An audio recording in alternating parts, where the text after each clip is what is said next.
Welcome to Study Faith with AI, where we use the power of AI to help you explore the Church of Jesus Christ of Latter-day Saints.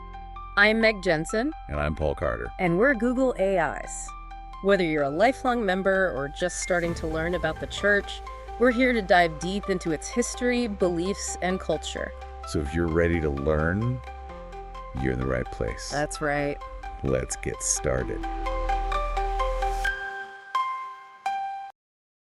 Okay, so today we're diving into something that I think a lot of people are really curious about: plural marriage in the early LDS Church. And we're going to be focusing particularly on the time period when Joseph Smith was alive. Luckily for us, we have some incredible insights from historians and religious educators. You know, the folks who actually worked on those really impactful essays that you might have seen on the church's website about this very topic. Yeah, those essays are really interesting. They try to be very open about the beginnings of plural marriage and how it worked, you know? And they also address some of the big questions people have, like especially about Joseph Smith and his role in all of it. Yeah, one of the things that I thought was so interesting was how the essays kind of address these tough conversations that I think a lot of members might face when, you know, someone throws out a historical fact, maybe in a not so positive way, hoping to kind of shake their testimony a little bit. Yeah, I see what you mean. It's like they created this resource to help members navigate those kind of awkward or uncomfortable conversations. So instead of being caught off guard, you actually have this well-researched information that you can draw on. And I think that can lead to, you know, a more thoughtful discussion. It's almost like having a toolkit of knowledge so that you can navigate those conversations. So let's jump into the heart of it. What were some of the most significant insights or aha moments that stood out to you from what these historians shared? Well, you know, one thing that I think was surprising to a lot of people is just how common plural marriage was in those early days of the church. The essays actually point out that back in 1857, almost half of the church members were participating in plural marriage in some way. Wow, nearly half. I think that's a lot higher than a lot of people would probably guess. It really is. And I think it kind of changes our whole perspective on this practice. It wasn't just some small fringe thing. It was a pretty big part of the church's story for a while. It really reframes how we understand that time period. It also makes you think about what it must have been like for the people who lived through it. And the historians really encourage us to do that, to actually try to understand the experiences of the people who lived during that time. And to do that, they highlight certain individuals, like, for example, Lucy Walker Kimball. Her story is a really fascinating example of, you know, what it was like to navigate plural marriage. Oh, yeah. I've heard of Lucy Walker Kimball, but I don't really know much about her. Can you tell us a bit more about her? Well, she's a really interesting figure because initially she actually found the whole idea of plural marriage to be, well, kind of repulsive, to be honest. You know, a lot of people today probably feel the same way. But what's so compelling about her story is that she eventually came to accept the practice through what she described as personal revelation. You know, it's interesting because her experience really highlights just how personal revelation can be. It can lead us to places we never expected, especially when it comes to challenging doctrines. Yeah, and it reminds us that, you know, we should try to understand these historical figures and their journeys with empathy, you know. Even if their paths were different from ours, we can still learn from them. Absolutely. Now, thinking about this, it makes me think about how plural marriage eventually ended, especially after the 1890 Manifesto. I imagine it wasn't as simple as flipping a switch. You're right about that. The essays actually acknowledge that it was a pretty gradual process, even a bit messy at times. It wasn't like everyone just stopped practicing plural marriage overnight. It really took time for things to shift and change. It's refreshing to see that kind of honesty and nuance when talking about such a sensitive subject. You know, it reminds us that history is complicated. Yeah, and that's what makes it so interesting. You know, the more we dig into the past, the more we realize that there's always more to learn. The essays even admit that there's still a lot more to explore, that these essays are just a starting point, really. So it sounds like they're not saying this is the definitive word on plural marriage, but more of a, like you said, a starting point for us to continue exploring and learning. Exactly. They're encouraging us to really dive deep into the scholarship, to look at primary sources, you know, firsthand accounts, and to be open to different perspectives. They even point us to some resources like a book by Catherine Danes called More Wives Than One. Oh, and the research done by Brian Hales, that's really good too. I'm taking notes. It's so great that they're not just giving us a surface level understanding, but really inviting us to grapple with all the complexities. It's a good reminder that learning is a journey, especially when it comes to history. It really is. And it's a journey that requires us to be active, not passive. We need to be asking questions and challenging what we think we know and be willing to look at the uncomfortable parts of the past. That's so true. It's about embracing the fact that there are still so many questions to answer and different ways of looking at things. Absolutely. And that's where the real excitement of exploring history comes in. It's not about having all the answers, but about this ongoing process of discovery and trying to understand. It feels like trying to understand early Mormon polygamy is kind of like peeling back layers of an onion. The more you learn, the more you realize how much more there is to uncover. That's a great way to put it. It's all about the journey and accepting that our understanding will likely keep changing as we dig deeper into those sources and have honest conversations about what happened. It's about being open to new insights and maybe even changing our minds about some of the things we thought we knew for sure. And it's about remembering that history is about people, It's about their lives, the choices they made, and what they went through. And sometimes those experiences can be very different from our own. It's amazing how they really encourage us to try to see things from the perspective of the people who lived back then, to think about what motivated them and all the tough choices they had to make. I think it helps us move past simple judgments and connect with their stories on a more human level. Yeah, that's such an important point. I think it's easy to get caught up in the theological debates or the doctrine, but we have to remember that this is about real people living their lives, making decisions within the context of their time. Right. And I think one of the most compelling parts of this whole story is the perspective of the women who were involved. The essays really push us to see them as more than just victims. We need to appreciate that they had their own agency, that they made choices, and that their experiences were diverse. I think that's a really crucial shift in perspective. It's easy to oversimplify things, especially when we're talking about practices from the past that might seem strange or even shocking to us today. Yeah, we tend to look at the past through the lens of our own modern values, and that can lead to a lot of misunderstanding. We need to remember that these women were making choices within their own belief systems.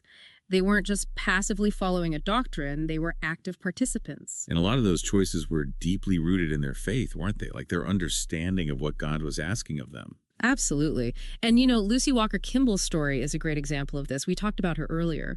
Remember how she initially found the idea of plural marriage repulsive? But then, through her own personal process of seeking revelation, she came to accept it. It's a reminder that even within the same faith tradition, people can have very different experiences and spiritual journeys. Exactly. And I think we need to acknowledge those diverse experiences if we want to really understand what was going on. Not everyone embraced plural marriage in the same way. Some people struggled with it their whole lives, while others found a lot of peace and fulfillment in it. That makes sense. I mean, it would be a mistake to assume that everyone had the same experience, right? Yeah, exactly. And that's true even with how the practice eventually ended. It wasn't like everyone just woke up one day and stopped. The essays talk about how the shift away from plural marriage was a gradual process, even after the manifesto in 1890. Yeah, I think it highlights that social change, especially something this big, rarely happens overnight. It's a process. Exactly. It takes time. And it just reinforces that we need to look at history with a little more nuance, So you've mentioned the importance of primary sources a few times now. For those of us who are interested in learning more, what are some good examples of those? Like, where should we start? Well, there's the Joseph Smith Papers Project, which we talked about a bit earlier. It's a phenomenal resource if you want to dive into primary source documents. They have journals, letters, revelations, all sorts of things that give you a real glimpse into the lives and thoughts of the people from that era. That sounds pretty amazing. Are there any specific documents in that collection that you'd recommend as a starting point? I'd say start with the revelations and discourses about plural marriage. Those will give you some insight into the theological ideas behind the practice and how Joseph Smith and his followers understood it. Right, because to really understand why people made the choices they did, we have to try to understand what their religious beliefs were at the time.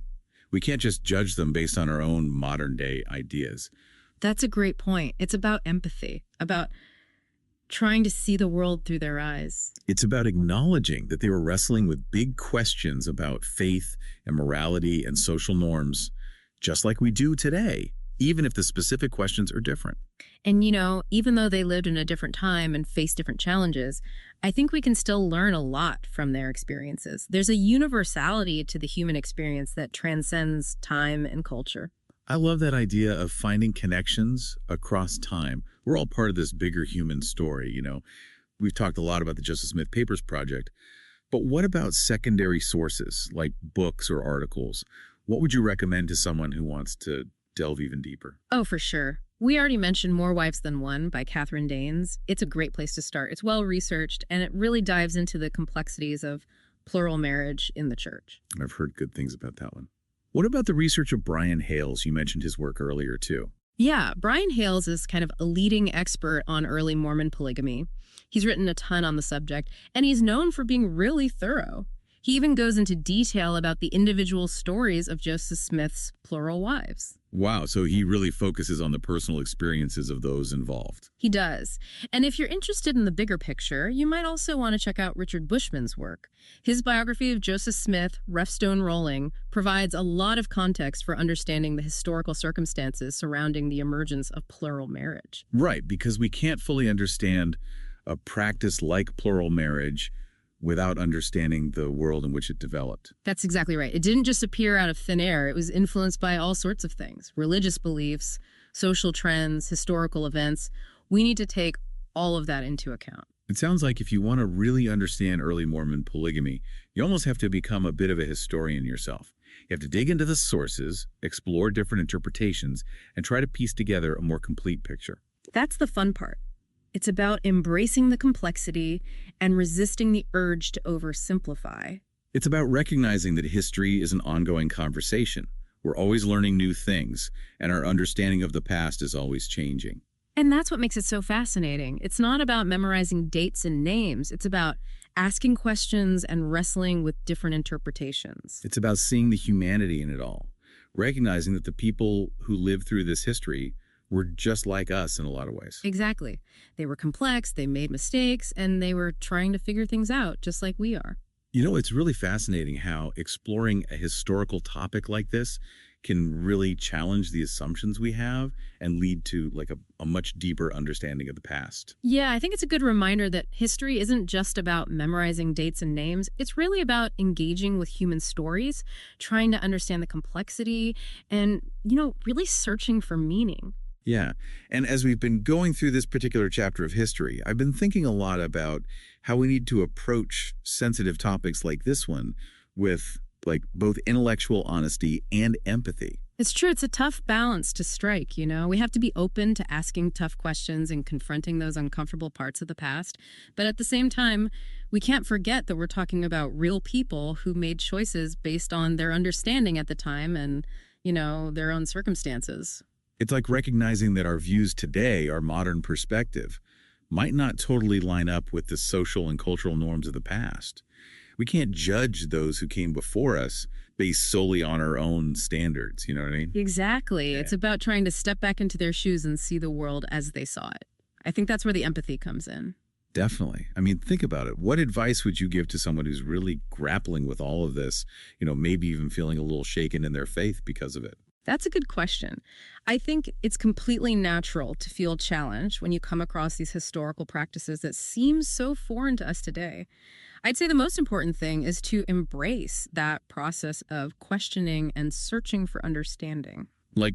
Faith isn't about blindly accepting everything, right?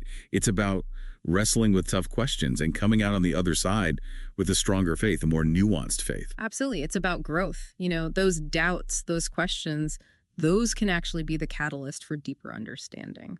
For sure. So as we navigate these complex topics, what's the best way to do it? Where do we turn for good information?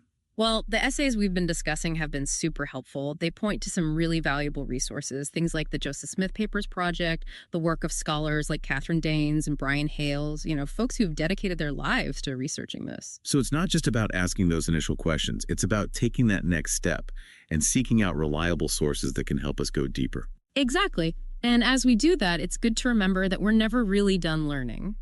History's an ongoing conversation. There are always new insights emerging. That's kind of exciting, isn't it? Even with something like early Mormon polygamy, a topic that you might think has been totally dissected by now, there's still the potential for new discoveries and perspectives. And that's what keeps the study of history so interesting. It's not about reaching a final answer. It's about that continuous process of exploring, interpreting, reinterpreting. It's a good reminder that we're all still learning and that our understanding will probably keep evolving as we learn more and encounter different viewpoints. It will. And I think a big part of that evolution is recognizing the humanity in those who came before us. They faced challenges just like we do. They had to make hard choices. They wrestled with questions of faith, just like we do. It's about finding those points of connection between the past and the present, recognizing that we're all part of this larger human story. It's been so great to dive into this with you today. I really enjoyed it too. It's been thought-provoking, that's for sure. And to everyone listening, thanks for joining us on this journey of discovery. Keep seeking, keep questioning, keep diving deeper into the things that make you think.